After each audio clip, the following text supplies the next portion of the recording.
Adam Grant, the big teacher of organizational psychology at Penn, he's a big TED Talk speaker. He's written a bunch of books that are bestsellers. He was recently giving an interview on NPR, and he told this story that I just loved about the phenomenon of being wrong. Ask yourself the last time that you realized you were wrong, and if you could do what the protagonist in this story does. So Adam Grant is giving a lecture at Penn, and he sees that in the crowd is Daniel Kahneman. Daniel Kahneman won a Nobel Prize in behavioral economics. And so here's Adam Grant giving a lecture, and one of the students in the class has won a Nobel. He's Daniel Kahneman, thinking fast and slow, Daniel Kahneman. And so Adam Grant is definitely focused on Daniel Kahneman. And he notices that as he's speaking, Daniel Kahneman is smiling. And there's a gleam in his eye. And his face lights up. And speakers know when someone is connecting, and Adam Grant sees that something he's saying is making Daniel Kahneman connect. And when the lecture is over, Daniel Kahneman bounces onto the bema, so to speak. And he says to him, "I loved your lecture. Thank you so much for that lecture. Just loved it." And Adam Grant says to him, "Thank you. Coming from you, that means everything. Do you mind? Can I ask you? I'd like to learn from this. What was it about my lecture that you loved?" And Daniel Kahneman said, "Your lecture demonstrated to me that I was wrong." And Adam Grant says, "My lecture made you think you're wrong. Why then did you love it?" And he said, "I loved it because now that I know that I'm wrong, I can get better and wiser." Daniel Kahneman was not only wrong, he was joyfully wrong. He was joyfully wrong because now that I know I was wrong, and I know where I was wrong, and I know how I was wrong, I can get better and wiser, and I can become a better version of myself. Now, here's the question I want to double-click on for you this morning. All of us are wrong from time to time. That goes with the territory of being human. To err is human. My beloved wife, Shira, tells me that the epitaph she's going to put on my grave is "Often wrong, never in doubt." Often wrong, never in doubt. Now, I wish she could put a different epitaph on my grave, which is "Joyfully wrong." And my question is, we're all often wrong, but we're all seldom joyfully wrong. What is it that blocks people from doing what Daniel Kahneman did? What is it that blocks us from saying, "Wow, yay, I was wrong, and now I can get better"? So the answer to that question, no doubt, is found in our reading this morning. The poster child for "I cannot be joyfully wrong" is Jacob. In his last chapter, Jacob is going to bless his grandsons Manasseh and Ephraim. And according to the convention of that time, as Joseph himself tries to remind his father, since Manasseh is older, Jacob should bless older Manasseh with his right hand. And since Ephraim is younger, Jacob should bless younger Ephraim with his left hand. But comes time for the blessing, and Jacob blesses younger Ephraim with his right hand and blesses older Manasseh with his left hand, thus flouting the convention. And Joseph says, Dad, Dad, Dad, Dad, Dad, Dad, Dad, Dad, Dad, Dad. Not the way to do it. Manasseh is older with the right hand. Ephraim is younger with the left hand. Dad, do it the right way, please. Love you, but please. And Jacob says, Joseph, I've got this. And I know what I'm doing. And Manasseh's okay, he's going to be fine. But the fact is, Ephraim is better. Ephraim is stronger. Ephraim is greater. The younger is going to eclipse the older. The younger is going to oust the older. I'm going to put my right hand on the younger. And that's what he does. Now, I was talking about this story with my sister Jill. And my sister Jill put it just perfectly. She said, has he learned nothing? Has Jacob learned absolutely nothing? And the answer seems to be yes, he has learned absolutely nothing. Shabbat shalom. We continue with Musaf.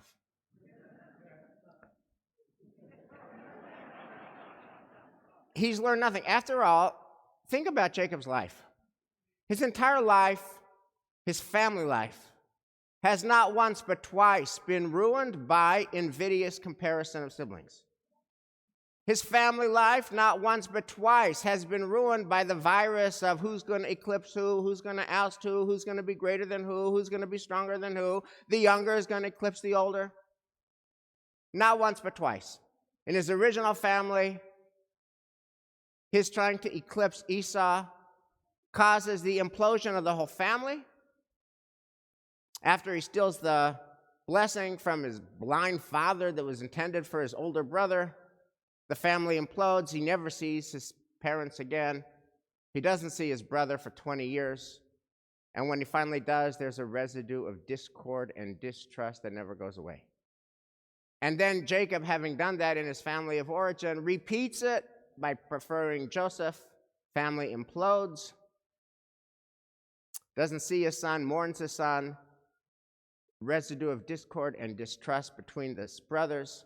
So you would think that Jacob would say, hey, this favoring one over the other, this invidious comparison, the younger is going to eclipse the older, this one's going to be better than that one, this one's got a more glorious future than that one's okay, but this one, oh my God, this one, you'd think,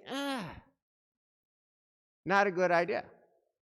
You'd think that now he would do something different. Now it's my chance to say this virus stops, and this virus stops with me, and this virus stops now, and I'm going to create a different world for my grandsons. But no, he does the same thing. Has he learned nothing? The answer is yes, he has learned absolutely nothing. Now, this is why this is so important. This is why this is so important. There are so many Jacobs in our country. What happened with Jacob? What happened with Jacob is what happens when you become your view, when your view becomes you, when what you think becomes who you are, what you think becomes your identity, your ideas become your identity, you become your view, and your view becomes you. And that was Jacob. Jacob is named for being the supplanter. He supplants, that's what he does. He eclipses, that's what he does. He ousts, that's how he rolls.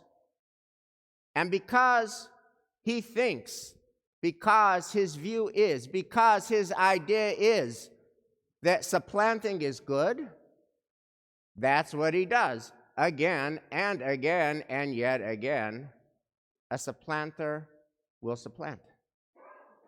And a supplanter is too close to his idea of supplanting to think, maybe this is wrong. Maybe I can give Menashe and Ephraim a different view. He can't be joyfully wrong. Because if he's joyfully wrong, then that abnegates his very identity. Because his whole identity is wrapped up in this. And I don't need to tell you, you know. If you read the papers, you know. If you follow the news, you know. How many people in our country, their view is who they are is their view. And when that happens, they can't be joyfully wrong because they're too wrapped up in how they see the world. So I want to tell you a story about a person who had very strong views. And they were their view. And then they were able to disentangle what they thought from who they are, what they thought from their identity, in a way that added so much blessing to their life, to the people in their life, and to the world.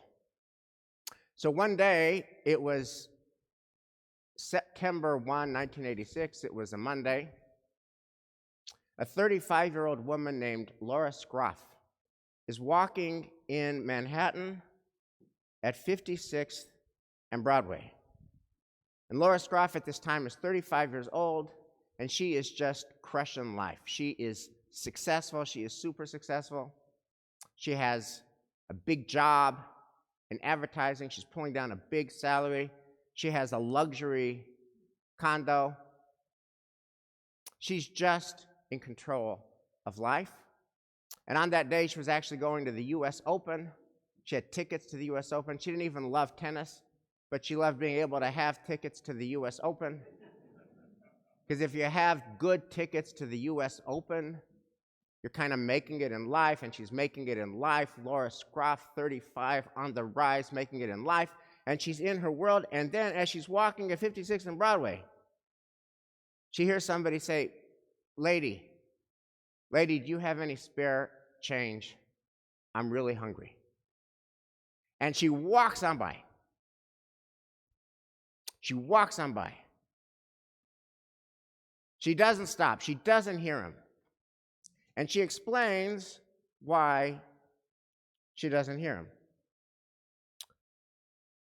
She says, excuse me, lady, do you have any spare change? I'm hungry. She observes, when I heard him, I didn't really hear him. His words were part of the clatter, like a car horn or someone yelling for a cab. They were, you could say, just noise, the kind of nuisance New Yorkers learn to tune out. So I walked right past him as if he wasn't there.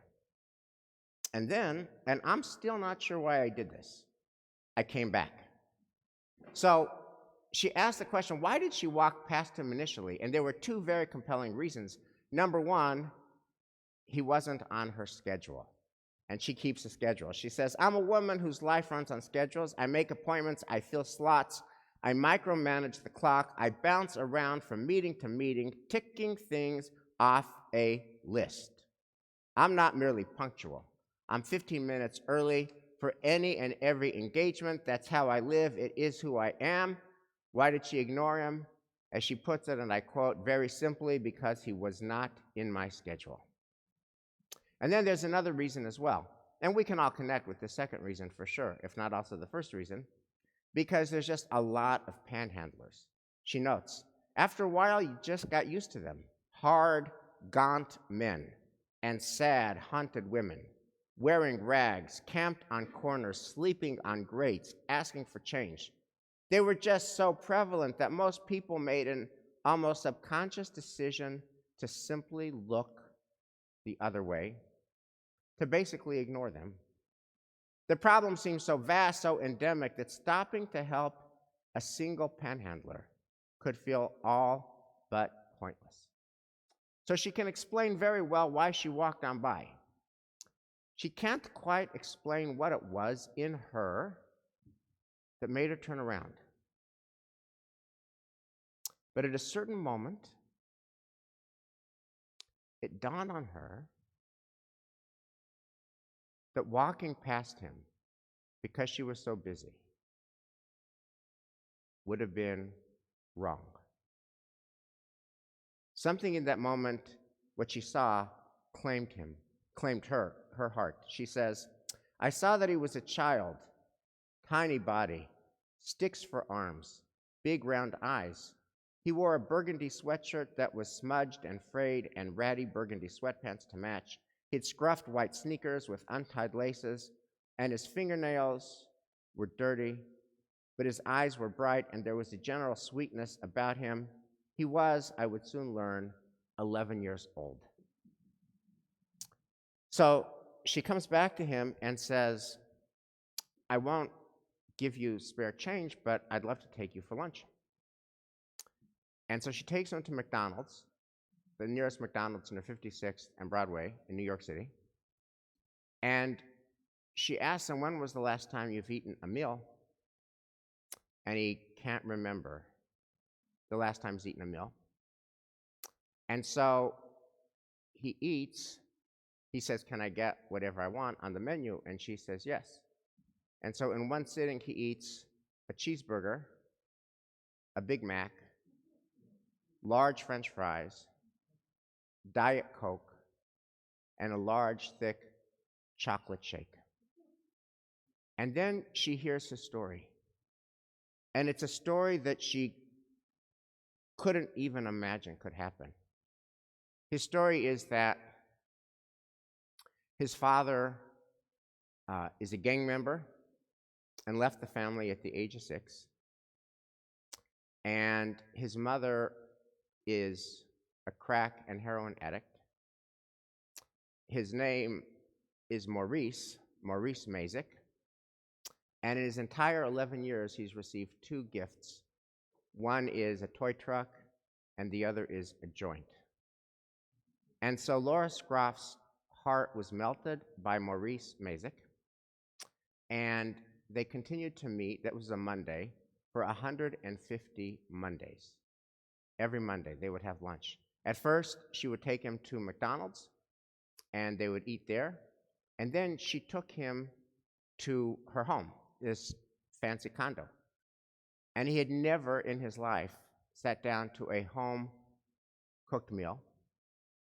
And they just really got to know each other, and she really got to care for him. And she said to him, what do you take for lunch? And he said, I don't take anything for lunch.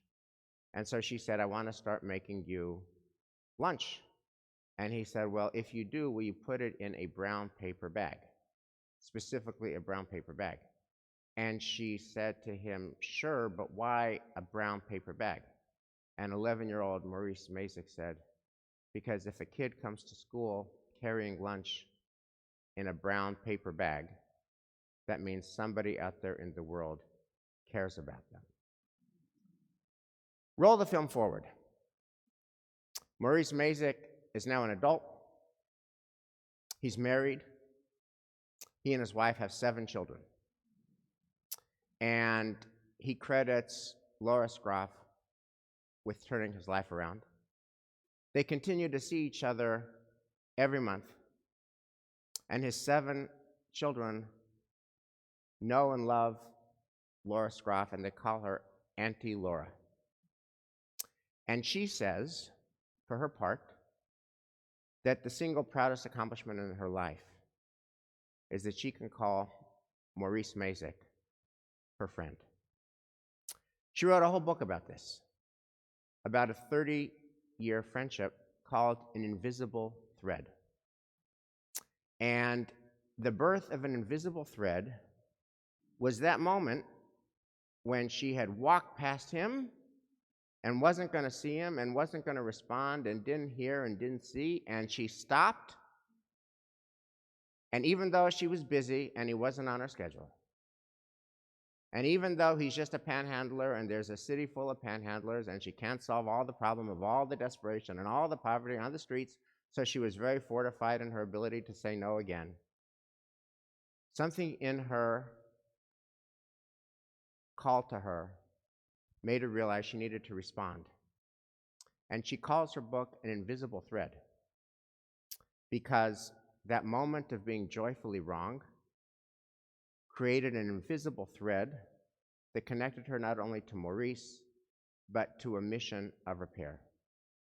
So here's my question for you in 2022. Where are you joyfully wrong? And how can being joyfully wrong create an invisible thread that is going to connect you to people and work and mission that's just deeply important to you and to the world? After all, one moment of being joyfully wrong can create a lifetime of being joyfully right. Shabbat Shalom. We continue.